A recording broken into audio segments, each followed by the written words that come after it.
From the National Catholic Register, this is Register Radio, bringing light and clarity to the news and topics that affect your life. 5 years ago, Pope Benedict XVI shocked the entire world with his announcement that he was resigning the papacy.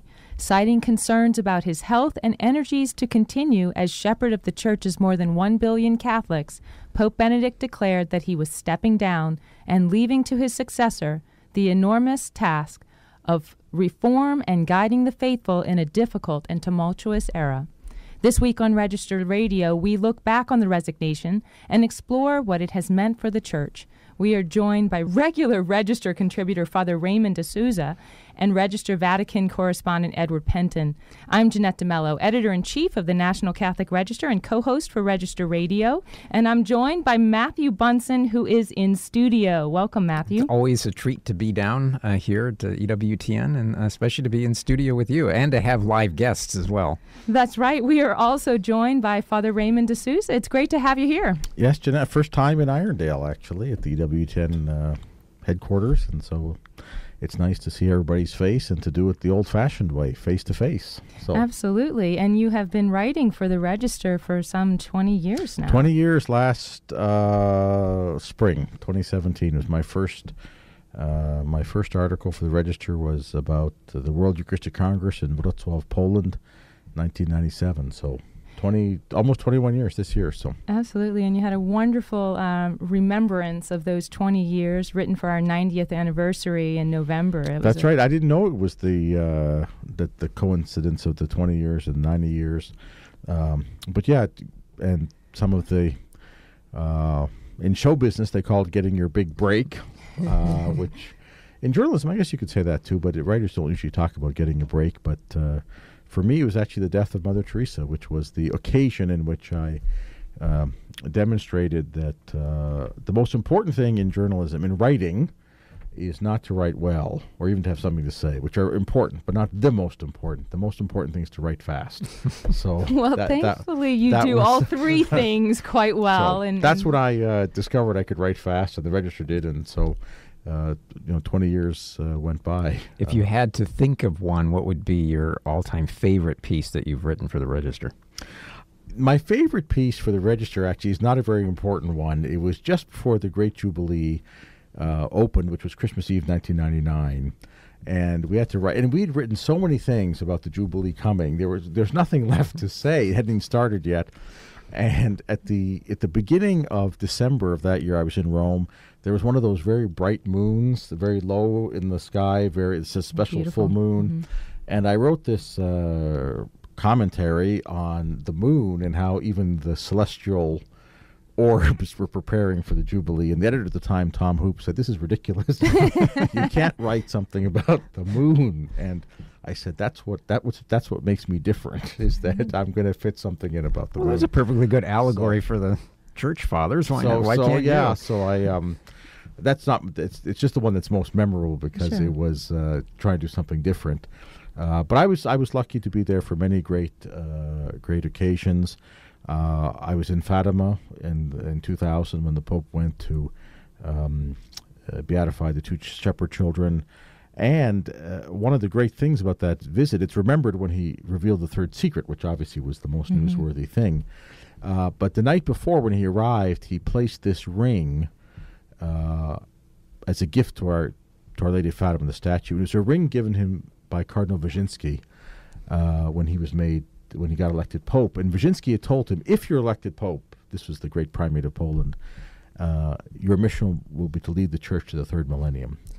And he gave him this ring, which John Paul didn't actually wear. Yeah. But he went there at the third millennium. He'd completed the mission. He could have been killed in 1981.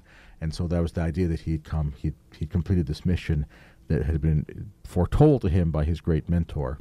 So there are moments like that. There are many moments like that. Interesting. You're talking about completing a mission. And, of course, we're talking about 5 years ago, Pope Benedict XVI abdicates the papacy. He resigns. You wrote a piece that we published at the Register last weekend, Benedict XVI's abdication 5 years later. Where were you, first of all, when he resigned? I was in Jerusalem on a board. Part of my work in Canada, I do some work with organized Jewish groups, and there was a board meeting. We were there outside the Knesset, the parliament, all Jews except for me, and they said, someone said on his phone, he said, the Pope has resigned. And of course they turned to me. I'm the only Catholic there, let alone Catholic priest. And I said, well, no, this must be some mistake. That doesn't happen.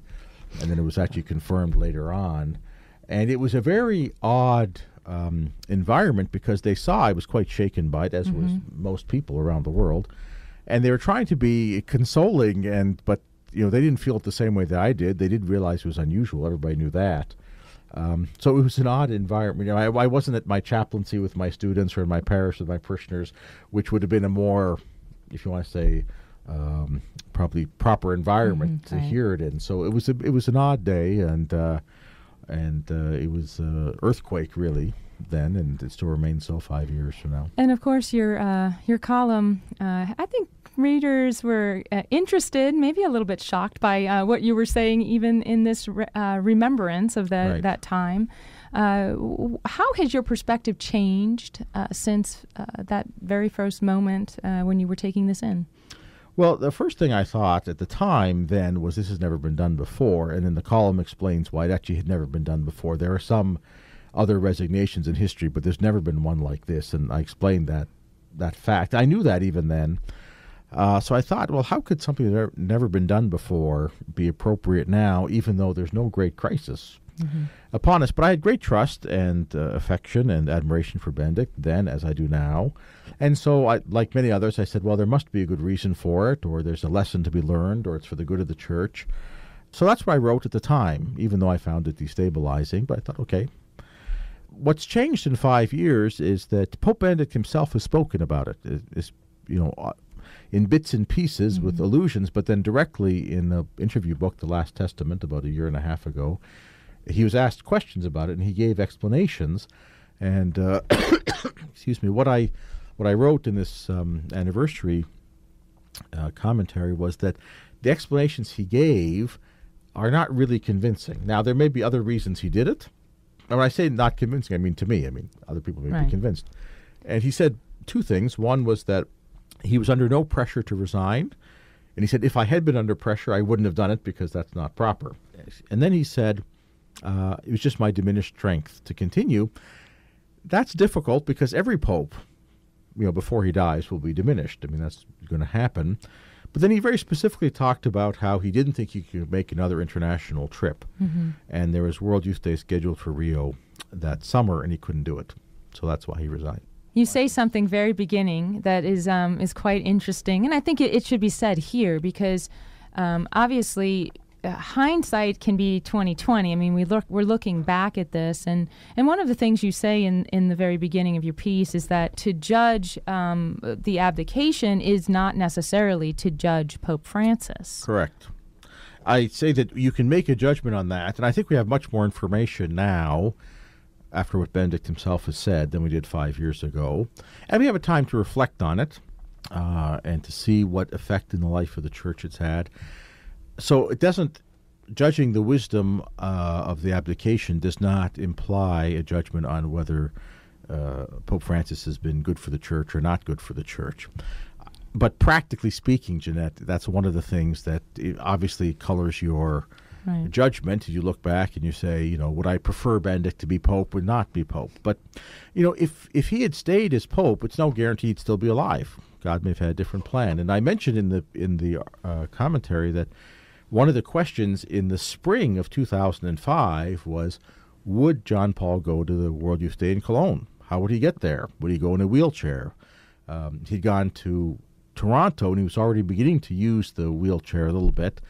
Would he just go? Would he go into bed? I remember discussions. Would he go in the stretcher on the plane? Well, it turned out that there was a solution to all that. He died, and Benedict went instead. So we don't know what would have happened. It could. I mean, that's why I say you can't really make a judgment on Pope Francis, because maybe if Benedict hadn't resigned, maybe he'd have died 6 months later, and Francis would have been elected anyway. So, those counterfactuals you can't know. Well, there's a point that you make, too, and I'll quote it, that what is foreseen by canon law was incomprehensible to the Catholic imagination, and it was profoundly unsettling. I think unsettling is a very good word here.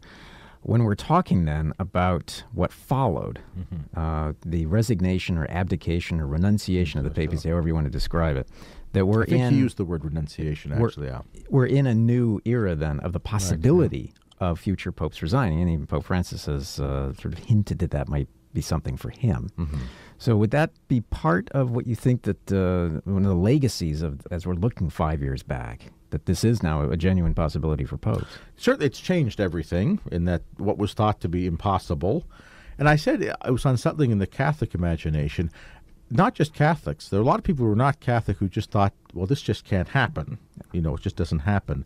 But it has changed things. Francis has spoken about it. And Benedict, in that same book I made reference to, also says, well, this might be something we'll get used to. And then there's the added interesting aspect of Pope Benedict, typical of Benedict, as we would expect from someone of his stature, but also of his humility, that from the very beginning, he recognized and gave his total obedience to Pope Francis. Yes, you're referring, Matthew, to a news story that came out that one of his private secretaries, who was present when Pope Francis, freshly elected, maybe 20 minutes or something, called Pope Benedict, who was at Castel Gandolfo, and this private secretary related his end of the conversation. He heard Pope Benedict, then by that time Pope Emeritus, say to Pope Francis, I give you my total obedience. Which, of course, that's a novelty, never been done before, because the Pope was already dead at that stage. Right. And so that was a nice personal touch that we only heard now. And I think actually maybe, there are people like Cardinal Harvey, who was the prefect out of the papal household for John Paul and Benedict, Archbishop Ganswein, who's serving Francis and Benedict, and maybe in their memoirs, so maybe 30 years from now, we'll have a much more complete account of what happened. Sure. And, what I said 1 year ago, 5 years ago, and what I said yesterday, I might have to revise if I'm still writing for the Register. Well, of course, now we're in another phase of Pope Benedict's life. As he himself has said, he feels as though he's in his final days, his final journey home, in a letter just this week. So as we conclude this show, I think we remember Pope Benedict in our thoughts and in our prayers during this final journey. Father DeSouza, thanks so much for being with us today. Great. Thank you, Jeanette. Thank you, Matthew. It's good to be here in Irondale at headquarters for the first time. So it's great. Look forward to many more conversations to come. Thank you. And please take a look at Father DeSouza's column, Benedict XVI's Abdication 5 years later, at ncregister.com. When we come back, Matthew and I will talk to Vatican correspondent Edward Pentin, again here in studio, about the resignation in these 5 years. This is Register Radio on EWTN Global Catholic Radio Network.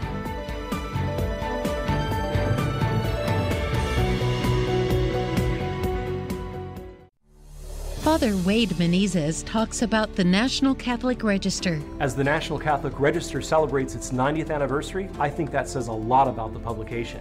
It works. It's solidly Catholic. It presents the teachings of the Church, unabashedly so, and also guides its readers to be even more solidly Catholic themselves. One of the major effects that I think the Register has on its readers is that it elevates the intellect. Whether it be a faith item or a news item, it presents the news and the faith item in a very balanced way.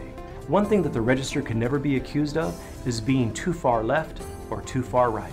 It is solidly Catholic, right in line with the Chair of Peter, and I think that says a lot about the Register. For a 6-issue free trial of the National Catholic Register, go to ncregister.com and click on the 6 free issue banner, or call 800-421-3230 for your 6 free issues. And as you await your first issue, enjoy some of our online content. Let's return to Register Radio on EWTN. Welcome back to Register Radio. I'm Jeanette DeMelo, Editor-in-Chief of the National Catholic Register, and I am joined here in studio with Matthew Bunson, my co-host. Welcome, Matthew. It's a great pleasure to be here in person in studio. Absolutely. And we are also joined by Edward Pentin, who joins us from Rome. Thanks. Good to be with you. But who is in studio. Yes, also here. Very good. It's so good to have you back, Edward. Thanks for nice crossing the great big pond and joining us once again.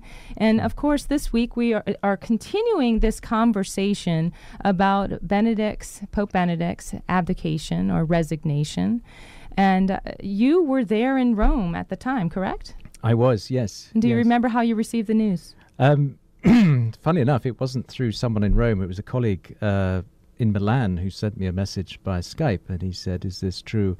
And I instantly rang up Greg Burke, actually, funny enough, who was then Strategic Communications. And he just said, it's true, 28th of February, which is when he was going to step down. And then he hung up. Oh, he was very, very busy. He probably had a few other things to do. He did. Yeah. But it was, it was one of those times you never forget. Absolutely. And looking back at that now, at the reasons for Pope Benedict's abdication, I mean, and 5 years later, what are your thoughts on that? We just talked to Father DeSouza. You heard, him talking about his own reaction to those thoughts now. Yes. It's. I think the word unsettling is the right one. It was unsettling then, and it's still unsettling now because we've seen what's happened since, and it's been a difficult time. I think most people would agree since his resignation, but it was in some ways it was very much in keeping with Benedict's personality, in that he was always one to sort of push the boundaries in ways, always trying to keep in continuity with tradition, with orthodoxy, but at the same time pushing the envelope quite a bit, and in a way it was the perfect fitting end for his pontificate, in a way, because it was a sort of innovation which was very much in keeping with his really keen willingness to keep in continuity, but at the same time a certain progression and to move with the times. And I think it was very much reflective of him and his pontificate. Yeah, well, talking about the capacity of Pope Benedict, of Joseph Ratzinger, to anticipate trends and the signs of the times, you have a piece for the Register on what you describe as his far-sighted address on current challenges in the Church, and it was clearly prophetic. And now, Joseph Ratzinger had this innate ability to be prophetic, didn't he? Yes, he did. And this was a speech given in 1989 to a group of European bishops on head of doctrinal commissions in their countries in Austria. And it was really interesting because he talks about what he calls a litany of objections to the Church's teaching. And he says these have come from progressive thinking Catholics. And he actually uses that term. And he lists them as four things. And we've seen these four things over the past 50 years especially. And he lists them as contraception and agreeing to contraception through the primacy of conscience, appealing to conscience, as not as a well-formed conscience, but as a sort of self-determinated conscience, an individualistic idea of conscience. And then he talks about homosexuality and the view that the Church discriminates against homosexuals and all of that. And then he talks about giving the sacraments to the divorced and remarried. And of course, we've all seen that that's been a very controversial subject for the past 5 years. And then the final thing that these progressive thinking Catholics push is women priests. We haven't seen that yet, but it was, of course, ruled out definitively by John Paul II. And to note, Pope Francis himself has said that this is a door that's closed. Yes, he has. But at the same time, he has opened this commission on women deacons, which some people think is another way, but he hasn't said that, so we can't say that. And he's, as you say, he has certainly definitively said no to that. But then he goes on to talk about how this is how they will push these ideas and call them paradigm shifts. And of course, that's another thing we've heard recently, and that it's just and again the importance of conscience, trying to appeal to conscience, to say that, well, if that's what they feel is right, then you can't stop them, and that's what they want. And again, that's seen as problematic because it's not dealing with what we understand conscience to be, which is to be a well-formed conscience in the teachings of the Church. And then he closes it by saying what we as Catholics have to do is really teach the world what the faith really is, not what the world really thinks what the Church is. And it reminded me of that famous quote by Archbishop Fulton Sheen, who I think he said, the world doesn't reject the Church, it rejects what it thinks the Church is. And he's saying, well, that's what we really have to do, is really educate the Church, the world, into really knowing what the Church really teaches. When you make a point in this piece that Cardinal Ratzinger noted how these objections question both sexual morality and the Church's sacramental order, but then you make the point, and quoting him, that they're very much linked together, springing, and this is an idea that was central to a lot of the teachings of Pope Benedict and certainly Joseph Ratzinger, of a particular notion of human freedom. Yes. What it is to be authentically free. Yes, that's right. And it's he talks about it being obviously a misplaced idea of freedom. And of course John Paul II was very strong on that it's not freedom to do just as you want. It's all about responsibility and responsibility to the other, as well as your own freedom. So, and then that's the true freedom that you have. I mean, it's funny to jump from 1989 with this prophetic speech to his homily just before the start of the conclave in 2005 on the dictatorship of relativism. Yes, that's right. Yes, this is also, it all plays into that, this idea of moral relativism. And he also talks about the problem is that the kingdom of God has been completely substituted by this utopia of a better world, but it's a yearning that doesn't actually suffice. And he said, actually, it's dangerous if the better world terminology predominates in prayers and sermons and inadvertently replaces the faith with a placebo. So it's very relevant, I think, to today, because there is this sense that perhaps it's too human-centered with much in the Church today. But also classically, the case with Joseph Ratzinger, he just doesn't end it there, does he? He has a few positive things to say.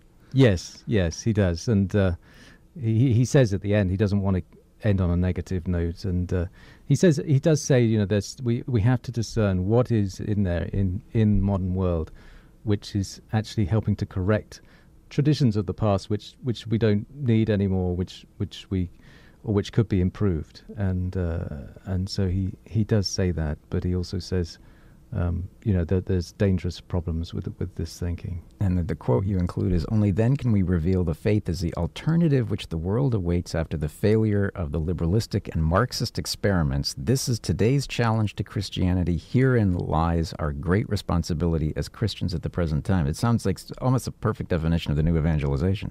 Yes, it does. Yes, and moving on from these tired concepts that we've lived through for the past 100 years. What strikes me as we think back on Pope Benedict, of course, we're talking about a kind of dark moment when he steps down from the papacy. But when I think back, this is very prophetic, and it is also a bit dark, as he wrote in 1989. But his papacy itself was one that was full of joy. I mean, he really got down to the basics of preaching Jesus Christ, and he did so with a lot of joy. I think back, because we're having a very serious conversation about a place that we find ourselves where there's a lot of division and a lot of worldliness that is even within the Church. But Pope Benedict himself, while he will be remembered, as Father DeSouza said in his piece, by this resignation, and probably the biggest lens by which he'll be remembered, yet so much of what he wrote and showed to the world was the beauty of Catholicism and of the Church.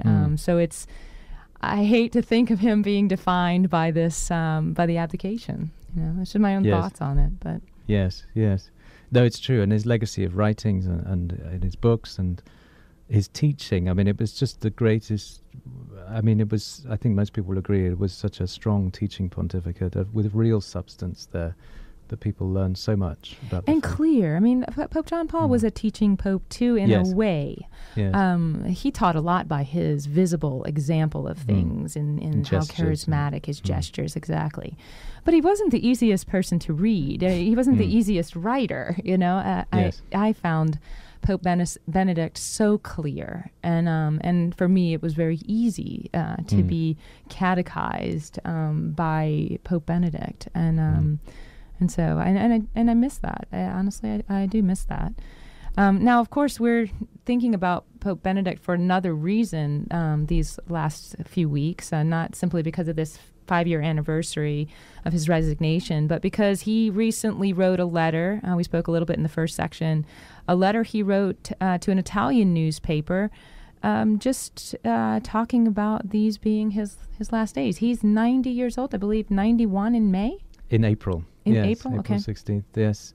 Yes, one of the senior editors of Corriere della Sera, a major Italian newspaper, wrote to him a few weeks ago saying, our many readers want to know how you're doing and coming up to this 5th anniversary. And so he just wrote a very short note to say, he was very grateful for their thoughts and prayers, and that he's sort of in his final phase of life, and but he said he's surrounded by immense joy and immense and the love of people. But I think, it's been a very difficult time, I expect, for him. I mean, I don't know, but he has been surrounded by many. He's seen lots of people come and visit him, but lately he's cut back on them because he is becoming so frail. He thinks very sharply, but he has trouble moving around. We're talking to Edward Pentin, our correspondent in Rome, who covers the Vatican for us. He's actually here in Birmingham at EWTN, and we've been most grateful for this conversation. Thanks for being here. Okay, thanks for being with me, Beth.